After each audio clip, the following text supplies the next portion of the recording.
Stina pranverës ka shtuar larmishmërinë e frutave dhe perimeve në tregjet e Shkodrës, por ajo që konstatohet janë çmimet e larta me të cilat ato shiten.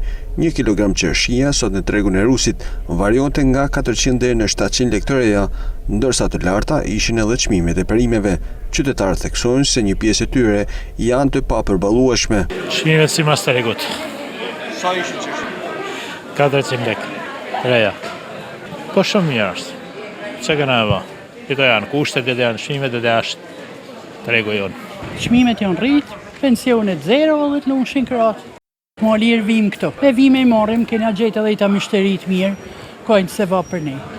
Për ne pensionistat lartë, a s'ka faj se e ka marrë shtrejt, s'ke qaj thu, a më kuptan. Ndërsa pranojnë se çmimet janë rritur, tregtarët ankohen për rënien e fuqisë blerëse. Po t'i vinë, po s'kan lekë edhe ta çkretit se me pas lekë taksat edhe këtu e në të mdoja shumë. Leku është i vogël, shtrejt janë gjonat mu ble atje, këtu duhet me ishit lirë, që këna me thonë. Janë rritë çmimet? Shumë. Po, për zote. Kre mullatar ta mu shit 1000 lekë për shemull. Jo sa është, ta manë është koha për 1000 lekë, po nuk kanë lekë njerëzit me e ble. Tregu sa keq më pës fuqia ble se ku është. Ka nikë më asdehen se ka kanë shku. Fuqi blerë se edhe ka, edhe s'ka.